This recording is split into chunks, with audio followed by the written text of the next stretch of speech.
Hello दोस्तों, आपके अपने यूट्यूब चैनल पर आपका स्वागत है। दोस्तों, आज हम बात करेंगे कि छत और दीवार के बीच जो बहुत सारे लीकेज आते हैं, जैसा कि इस इमेज में आपको दिख रहा है।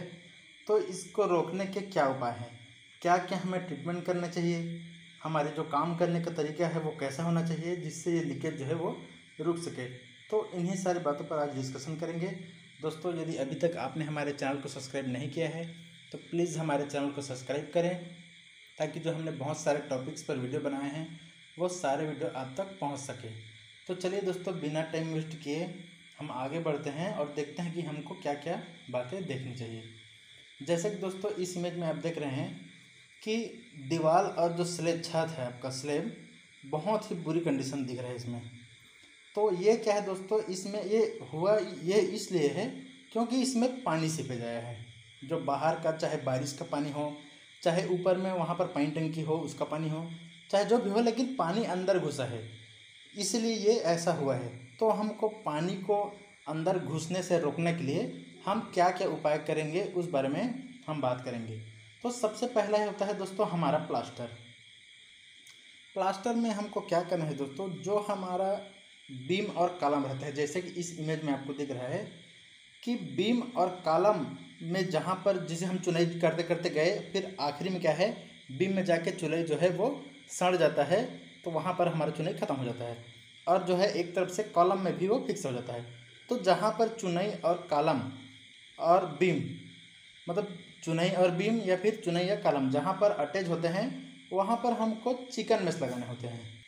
जैसे कि इस इमेज में आप देख रहे हैं, इसको बोलते हैं चिकन मेश। ये क्या होता है, एक स्टेनलेस स्टील या एमएस का भी जो है जाल मिलता है, एक लोहे टाइप का तार टाइप से जाली होता है। इस जाली को क्या है, हमारे जितना भी कॉलम और बीम का जो जॉइंट है, इस जॉइंट में क्या है, जैसे कि इस इमेज में आपको दिख रहा होगा, ऐसे आपको इसको पूरी तरीके से लगा देना है और खील ठोक देना है। खील ठोकने के बाद क्या है दोस्तों, इसको पूरी तरीके से दीवार के, जैसे आपका जो मकान है उसके दीवार के अंदर तरफ, आप जहाँ पर अंदर बेडरूम हॉल जो अंदर रहेगा उस तरफ भी, और क्या है आउटर प्लास्टर जहाँ होता है आपके मकान के बाहर, वहाँ पर भी इसको आपको लगाने हैं। और इसको लगाने के बाद जो है दोस्तों, इसको अच्छे एक एक रेशियो में, मतलब एक बोरी सीमेंट में एक बोरी रेती, इस रेशियो में जो है आपको इसको पेस्ट बना के पूरी तरीके से इसको लॉक कर देना है। इससे यह होगा दोस्तों कि पूरी तरीके से लॉक होने के बाद जब इसमें प्लास्टर चढ़ेगा, ठीक है, प्लास्टर होने के बाद जब क्या है हम इसमें पानी मारेंगे, तो क्या है, ये जो पेस्ट है पूरी तरीक़े से जो आपका पानी है उसको दीवार के आर पार बिल्कुल नहीं जाने देगा। और ये पेस्ट जो है इस जाली के बदौलत जो है टिके रहेगा। जाली क्या करेगा, इस पेस्ट को जो है क्रैक होने से बचाएगा। ठीक है दोस्तों, जाली क्या करेगा, पेस्ट को बचाएगा क्रैक होने से, और पेस्ट जो है पानी को अंदर या बाहर जाने से उसको रोकेगा, जिससे आपके दीवार में कभी भी लीकेज या सीपेज नहीं आएगा, जैसा कि इस इमेजों में आपको दिख रहा है। तो ये होता है दोस्तों आपका दीवार जॉइंट्स जो होते हैं, जो जॉइंट्स खुल जाते हैं, उसको रोकने का तरीका। इसके बाद जो दूसरा तरीका है दोस्तों, वो होता है आपका स्लेब।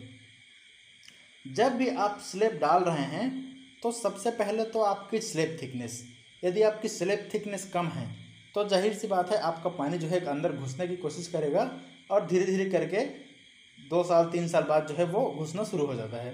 तो सबसे पहले आपकी स्लेब थिकनेस कम से कम 5 इंच होनी चाहिए। और जब हम हमारे स्लेब की कास्टिंग कर रहे हैं उस समय क्या करना है, जितना भी हमारा कंक्रीट है उस कंक्रीट में हमें वाटर प्रूफिंग मटेरियल मंगवाना है। चाहे जितना भी आप सुने होंगे, डॉक्टर फिक्सिड आता है, सीका का बहुत सारे आइटम आते हैं, तो कोई भी आप वाटर प्रूफिंग मटेरियल लें। और जब आप कंक्रीटिंग कर रहे हैं, ढलाई कर रहे हैं, उस समय जो है आपको उस कंक्रीट में मिला देना है, ताकि आपका जो स्लेब है वो वाटरप्रूफ हो जाए। तो एक तो वाटरप्रूफ हो जाए, और दूसरी स्लेब की आपकी जो थिकनेस है वो कम से कम 5 इंच रहे। इसके बाद जो होता है दोस्तों, वो है ये है कि आपका छत का स्लोप। जब आप फाइनल छत जब टेरिस बना रहे हैं, तो जब भी आप टेरिस बना रहे हैं, आपका फाइनल, जैसे मान चलिए 3 मंजिल का आपका छत है, तो आप जब तीसरे मंजिल का छत डाल रहे हैं तो उस छत को आप हमेशा स्लोप में डालें। और यदि स्लोप में नहीं डाल रहे हैं तो क्या है, छत डालने के बाद उसमें कुछ पत्थर या स्टोन लगा के उसको स्लोप में आप मेंटेन करें, ताकि आपके छत में कभी भी पानी जमा ना हो, क्योंकि पानी ऐसा है दोस्तों कि वो कभी भी अपना जो जगह है वो एक जगह नहीं टिक पाता। वो जो है धीरे धीरे अपने जाने का घुसने का जगह बना लेता है और क्या है बाद में फिर लीकेज सीपेज आ जाता है। तो इसलिए आप अपने छत में हमेशा स्लोप दें, ताकि स्लोप की वजह से जो है आपका पानी बहते बहते एक पोजीशन पे जाए, एक पॉइंट पे जाए और वहाँ से बाहर निकल जाए।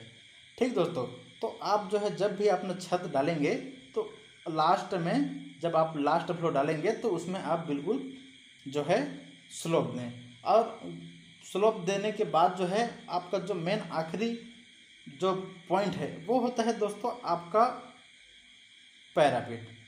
तो पैरापेट में क्या होता है, जैसे कि इस इमेज में आपको दिख रहा है कि ये जो आपका जैसे कि मान चलिए पैरापेट में आपको बता रहा हूँ, जैसे इस दीवार में देखिए आपके छत के चारों तरफ देखिए 2 फीट या 3 फीट की अलग से एक बाउंड्री जैसे हम बनाते हैं, तो उसी को बोलते हैं पैरापेट, पैरापेट वाल। तो उसमें क्या है, जब भी हमारी बारिश होगी तो क्या है हमको पैरापेट में जो है हंच बनाना है। जैसा कि इस इमेज में आपको दिख रहा है, ये हंच क्या है, देखिए आपका जो वर्टिकल वाल है वहाँ से क्या है एक कर्व बना है। ठीक है, कर्व बनने के बाद जो है वो सीधा आया है। ठीक है दोस्तों, इस इमेज में देखिए ये वाला जो पॉइंट है जो आपके इमेज में दिख रहा है, ये जो आपका वर्टिकल जो खड़ी वाल है और जो आपकी छत है वो दोनों के बीच जो है एक टेपर में, जैसा कि इस जगह पर आपको दिख रहा है, ये वाली जो जगह है ये जैसे मान के चलिए ये आपका दीवार है और ये छत है, तो क्या है दोनों के बीच में आपको कंक्रीट भर देना है और इसको क्या है पूरी चारों तरफ जो है इसको स्लोप में ऐसे डालना है। ऐसा स्लोप में आपको कंक्रीटिंग कर देना है अच्छा तेज गिट्टी से। तो इससे ये होगा कि जब भी बारिश होगी तो बारिश जब होगी तो आपका जो पानी है कभी भी किनारे में जमा नहीं होगा। क्या है, जब भी बारिश होगी तो पानी जब उस पर पड़ेगा तो क्या है स्लोप होने के कारण पानी बह जाएगा और आपके सीधा वो आपके छत में आ जाएगा। और जब छत में आ जाएगा तो क्या है, आप यदि छत में स्लोप दिए हैं तो वो स्लोप के थ्रू जो है पूरा पानी बाहर निकल जाएगा। तो क्या है, जो आपका जितना भी लीकेज होता है दोस्तों, जितना भी आपका लीकेज होता है उस लीकेज होने का मेन कारण है आपका पानी जमा होना। जब तक पानी जमा नहीं होगा तो क्या है पानी अंदर घुसेगा ही नहीं, तो फिर लीकेज क्यों आएगा, है ना। तो सबसे बड़ी बात है हमारे पानी को जमा होने से रोकना। तो जब भी आप हंच डालते हैं तो क्या है, हंच की स्थिति में जब भी बारिश होगी तो स्लोप होने के कारण जो है सारा पानी किनारे से हट जाएगा और आपके स्लैब में बीच आएगा, बीच में आ जाएगा पानी मतलब। और क्या है बीच से फिर धीरे धीरे जहाँ स्लोप आप ढाल लेकर गए हैं उस ढाल में जाएगा और पाइप के थ्रू जो है वो नीचे गिर जाएगा। तो क्या है आपके कोने में पानी रहेगा ही नहीं, तो अंदर लीकेज या सीपेज का चांस तो होना ही नहीं है। जब पानी ही नहीं रहेगा तो फिर अंदर घुसेगा क्या, तो है ना। तो आप जब भी आप अपना घर का फाइनल छत करवा रहे हैं तो उसमें आपका जो पैरापेट वाला है वहाँ पर आप हंच बिल्कुल दें, तब जाके जो है आपका पानी कभी नहीं रुकेगा। तो दोस्तों मैंने आपको बता दिया, एक तो हंच लगाना है, दूसरे वाटर प्रूफ करना है, तीसरा जो है आपको प्रॉपर स्लोप देना है आपके छत में पानी निकलने के लिए, और जो चौथी बात है वो है कि आपको चिकन मेश लगाना है आपके दीवार में, ताकि जो बारिश का पानी ही नहीं आए। तो दोस्तों आपका जब भी लीकेज होता है आपके घर में तो बारिश के मौसम में ही होता है। तो ये जो सारे मैंने आपको बातें बताई, यदि इन सारी चीज़ों को आप फॉलो करेंगे तो मैं गारंटी देता हूँ कि कभी भी आपके दीवार में या फिर छत पर कहीं पर भी जो है आपका लीकेज या सीपेज नहीं आएगा। तो दोस्तों आज के लिए इतना ही। आज का वीडियो कैसा लगा बताइए, हमारे चैनल को सब्सक्राइब करिए और लाइक करिए, दोस्तों में शेयर करिए। Thank you.